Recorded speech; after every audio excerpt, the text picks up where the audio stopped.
बिस्मिल्लाहिर्रहमानिर्रहीम। अस्सलाम वालेकुम बाबर अमान। ख़वातीन और हज़रात, मैं पिछले 2-3 रोज़ से ये सोच रहा था कि मैं आपसे गुफ्तगू करूं।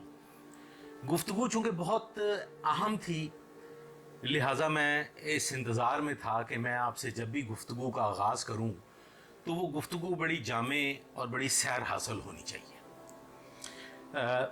मैं बात करना चाहूँगा आपसे खलीलुर रहमान कमर साहब के हवाला से।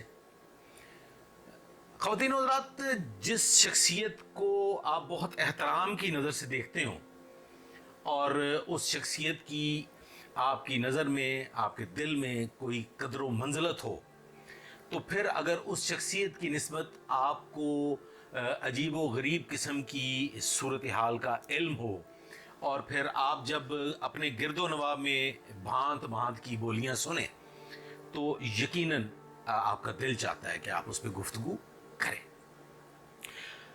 सबसे पहले तो मैं एक गुफ्तगू का आगाज़ करने से पहले खलीलुर रहमान कमर साहब के साथ पेश आने वाले वाक़या के हवाले से, उसका पस मंज़र बयान करने से पहले और उसके नताइज आपके सामने पेश करने से पहले चाहूँगा कि एक छोटी सी मुख्तसर सी गुफ्तगू आपसे कर लूँ।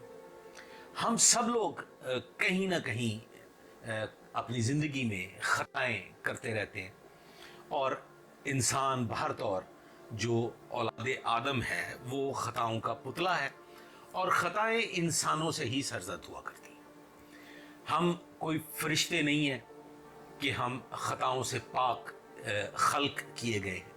इंसान की तख्लीक बहर तौर ख़ताओं के साथ साथ इस दुनिया में आगे बढ़ने का नाम ही इंसान है।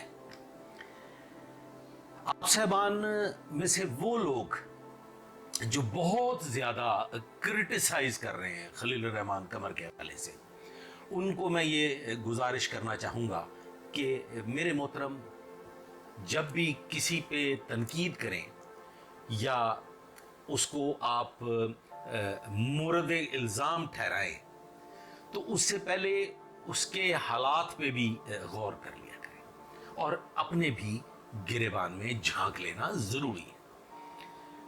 मैं ये समझता हूँ कि आज के दौर में 95% लोग अगर किसी मकाम तक पहुँच जाएं या वो आगाज़ कर दें, सियासत का ही आगाज़ कर दें और वो इलेक्शन लड़ने का बहसीत काउंसलर इलेक्शन लड़ने का फ़ैसला कर लें, तो उनको ख़ुद को भी ये समझ नहीं आएगी कि उनका क्या क्या छुपा हुआ और क्या क्या गलीज़ राज मंजर आम पे आ जाएगा।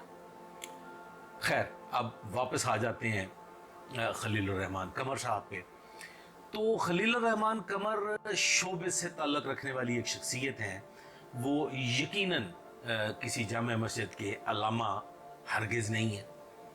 शोबिज़ की दुनिया के सुबह शाम कैसे होते हैं वो हम सब लोग बखूबी जानते हैं। शोबिज़ के लोग तनकीद का निशाना भी बनते रहते हैं और उनके स्कैंडल्स भी बरसरेआम रहते हैं। खलीलुर रहमान कमर साहब के हवाले से मैं सिर्फ इतना गोशगुजार करना चाहूँगा, वो चूँकि एक मुसन्निफ़, एक अदीब, एक मुफक्कर शख्सियत है, तो उन्हें इस किस्म की लग़्ज़िश से पहले ज़रा छान फटक कर लेनी चाहिए थी। ये कतन कोई वो डिस्कस करने वाली बात नहीं है कि वो सुबह के 4 बजे क्यों वहाँ तशरीफ़ ले गए। ये मुमकिन है। शोबिज़ की शख्सियात रात गए तक मीटिंग्स भी करते रहते हैं और वो मिलते मिलाते भी रहते हैं। अब इस सारे किस्से के पस मंज़र की तरफ अगर आ जाएं तो ये एक आमना रूज नामी ख़ातून है जो मॉडल है, उसकी हमशीरा भी मॉडल है।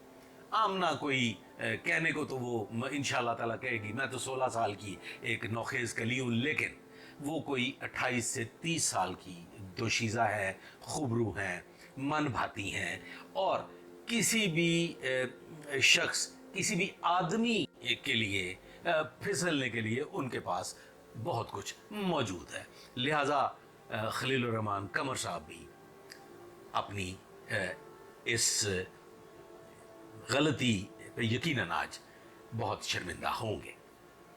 खलील रहमान कमर साहब से उसने कैसे राब्ता कायम किया, इस पे बहुत से सवालात भी उठ रहे हैं, लोग अपनी अपनी बोलियां भी बोल रहे हैं। लेकिन मेरी तहकीक और तस्दीक के मुताबिक खलील रहमान कमर साहब उन जुल्फों के जाल में फंस गए और बिलाखिर आमना उरूज अपनी तरक्की को मद्देनजर रखते हुए, ड्रामों में काम करने को मद्देनजर रखते हुए उनसे दोस्ती का हाथ बढ़ाने के बाद ये चाहती थी कि खलील रहमान कमर उनके सहर में मुब्तला हो जाए, उनके दाम में इस तरीके से फंस जाएं कि फिर वो शोबिस की दुनिया में एक मकाम हासिल कर ले। लेकिन यहाँ पे ख़वातीन और हज़रात, इस कहानी ने रुख बदला और शामिल हो गए यहाँ पे एक शख्स जो कि ननकाना से ताल्लुक़ रखते हैं। उनका नाम है हसन शाह। हसन शाह आमना उरूज के ड्रग फ्रेंड हैं। ये दोनों ही आइस के शौकीन हैं और ये रात गए तक आइस ज़दा महफिलों का हिस्सा भी रहते हैं। आमना उरूज की हमशीरा जो हैं वो भी इनकी साथी होती हैं और इस तरह से 5-7 लोग और भी हैं जो इस आइस फैक्ट्री में रात के गुलछर्रे उड़ाने में तकरीबन रोज़मर्रा के मामूल के मुताबिक मसरूफ़ रहते हैं। ख़वातीन और हज़रात, आमना उरूज अपने खलील रहमान कमर से ताल्लुक़ का जिक्र हसन शाह से कर देती हैं।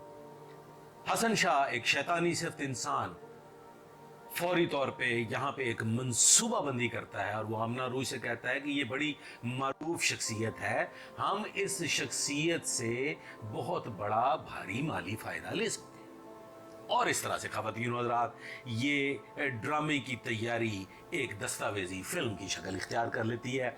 आमना उरूज तैयार शुदा तय शुदा मंसूबा के मुताबिक, हसन शाह की मर्जी के ऐन मुताबिक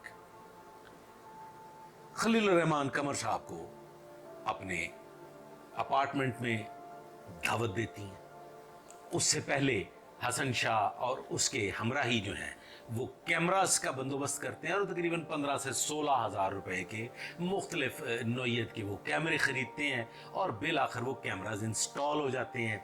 खलील रहमान कमर साहब वहाँ तशरीफ़ लाते हैं। आमना उरूज यकीनन एक खूबरू लड़की, ऐसे ही रब्बुल आलमीन खालिक कायनात ने वाज़े तौर पे नहीं फरमा दिया कि जहाँ पे दो नामहरम तन्हा हो तो तीसरा शैतान हुआ करता है। ख़वातीन और हज़रात, यहाँ पे इंसान की जो ताकत हिम्मत, फिर वो कोई वली अल्लाह होगा, फिर यकीनन वो कोई फरिश्ता हो सकता है। जब एक मर्द और एक खातून तन्हाई में मुलाकात करें तो फिर शैतान गालिब आ जाया करता है। और इसी तरह हुआ, खलील रहमान कमर साहब पे भी शैतान गालिब आया और ख़वातीन और हज़रात, वो आमना उरूज की उस बेहयाई का बुरी तरह से शिकार हो गए और नहीं जानते थे कि उनकी वीडियोस रिकॉर्ड की जा रही हैं। ख़वातीन और हज़रात, वो वीडियोस रिकॉर्ड हुई। खलील रहमान कमर साहब चूँकि उम्र के इस हिस्सा में थे कि वो अपनी जितनी भी मैं लफ्ज़ इस्तेमाल नहीं करना चाहता, कोशिश में आगे बढ़ जाते हैं तो बिलाखिर उन्हें नाकामी का ही सामना होना था। लिहाजा जिस हद तक उनके आसाब ने इजाज़त दी, वो अपनी कोशिशें करने के बाद वहाँ से तशरीफ़ ले गए। मंसूबा पाया तकमील को पहुँचा और खलील रहमान कमर साहब को एक दफ़ा फिर दावत गुनाह दी गई। खलील रहमान कमर साहब वापस तशरीफ़ लाए और वहाँ पे हसन शाह एंड कंपनी असलहा समेत वायरलेस सेट से मलबूस एक पूरे मंसूबे के साथ एक बाकायदा गनमैन्स की मैयत में वहाँ पे नाज़िल हो गए। खलील रहमान साहब को उन्होंने वो मोबाइल्स में अपने वीडियोस दिखाई और यहाँ से उनकी ब्लैकमेलिंग का आगाज़ हो गया।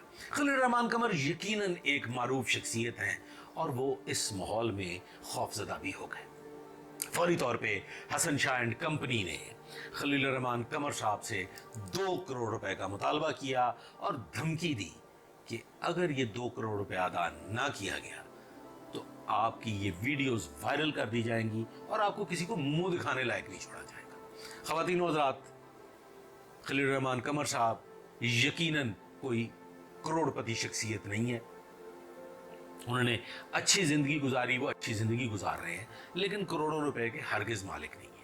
وہ ہینڈ ٹو ماؤتھ شخصیت ہیں، انہوں نے اپنے بچوں کو اچھی تعلیم بھی دے دی، ایک اچھا ماحول بھی وہ فراہم کرنے میں کامیاب رہے، لیکن باہر تو اور وہ کوئی کاروباری شخصیت تو نہیں ہے، کروڑوں روپے کا بندوبست نہیں کر سکتے تھے۔ ان کے اے ٹی ایم کو استعمال کر کے کوئی 2,87,000 روپے کے قریب لوٹ لیا گیا، ان کی گھڑی چھین لی گئی، اور حسن شاہ اینڈ کمپنی یہ گینگ مسلسل کئی گھنٹے تک یہ کوشش کرتا رہا کہ کسی طریقے سے خلیل الرحمان قمر صاحب سے زیادہ رقم بٹور لی جائے۔ اس ضمن میں انہیں وہ بیابانوں میں بھی لے گئے، ننکانہ صاحب تک ان کو لے کے گھومتے رہے، اور ان کے فائرنگ بھی کی، چونکہ ان کی آنکھوں پہ پٹی بندھی ہوئی تھی، انہیں خوفزدہ کرنے کے لیے ان کے پاؤں میں ان کے رائٹ لیفٹ فائرز کیے تاکہ وہ خوفزدہ ہو جائیں اور کسی نہ کسی طریقے سے وہ رقم ادا کر دیں۔ خلیل الرحمان قمر صاحب نے اپنا موبائل استعمال کرتے ہوئے مختلف لوگوں کو فون کالز کرنے کی کوشش بھی کی، لیکن وقت ایسا تھا کہ ان کے تمام متعلقین سو چکے تھے، یا وہ اپنی موبائل فونز کی گھنٹیاں بند کر کے خواب خرگوش میں تھے، یا پھر کہیں مصروف تھے، وہ ان کی کال اٹینڈ نہیں کر سکے، اور اس طرح سے کوئی بھی صاحب ان کی مالی امداد کرنے کی پوزیشن تک نہیں پہنچ سکا۔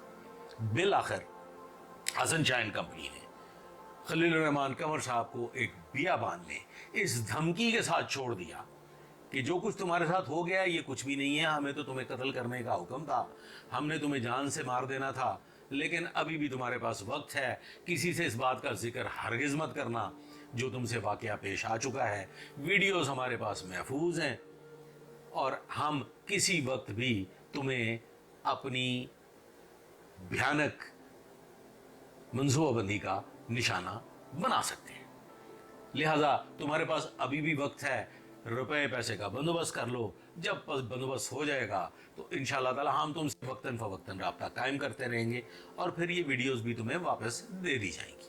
خواتین و حضرات، اس سے پہلے کہ وہ اپنے منصوبے میں کامیاب ہوتے اور آئندہ بھی خلیل الرحمان قمر صاحب کو اپنی سازش، اپنی اس کرائم سے بلیک میل کرتے رہتے، تو لاہور پولیس حرکت میں آئی، آرگنائزڈ کرائم یونٹ کے D S P Faisal Sharif, جو کہ D S P organised crime Model Town تعینات ہیں، انہیں یہ ٹاسک سونپا گیا۔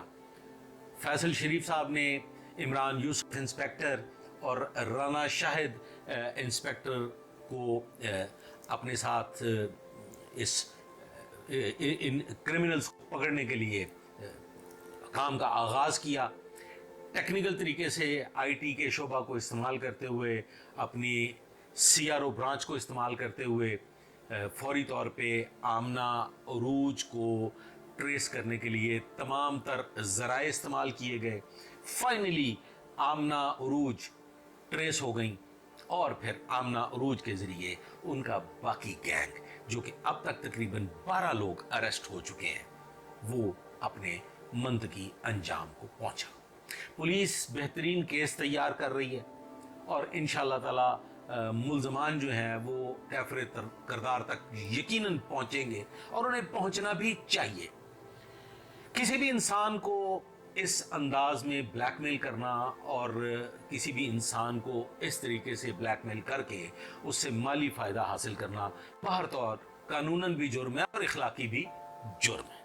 اب آ جاتے ہیں دوسری جانب۔ خواتین و حضرات، آج کے معاشرے میں 95 نہیں بلکہ 98% لوگ پارٹیز بھی کرتے ہیں، ڈرگز بھی استعمال کرتے ہیں، لکر بھی استعمال کرتے ہیں، خواتین سے مراسم بھی رکھتے ہیں، اور میں سمجھتا ہوں کہ آج کے اس دور میں مردوں سے زیادہ خواتین فارورڈ چل رہی ہیں، اور وہ از خود مراسم قائم کرنے کی تگ و دو میں رہتی ہیں۔ مرد ٹگا کسی نہ کسی پاسے پھاس پھوس چلتا ہے. تو میرا یہ ایک بڑا کلیئر کٹ میسج ہے کہ اگر آپ کسی خاتون کے بغیر نہیں رہ سکتے، اگر اتنا من بھا گئی ہے تو اسے گھر لے آئیں. اسلام نے اسی لیے 4 شادیوں کی اجازت دی ہے تاکہ آپ غلاظت، خباثت اور کمینگی سے بچ سکیں. اور اگر حرام آپ کے ماتھے پہ لکھ دیا گیا تو خواتین و حضرات میری یہ نصیحت ہے کہ تھاں اپنی ورتو، کسی بھی تھاں تے جا کے خلیل الرحمان کا مانا پڑنا. آج تک کے لیے بس اتنا ہی. آئندہ کے لیے میرے ساتھ رہیے گا، دعا میں یاد رکھیے گا. اللہ حافظ.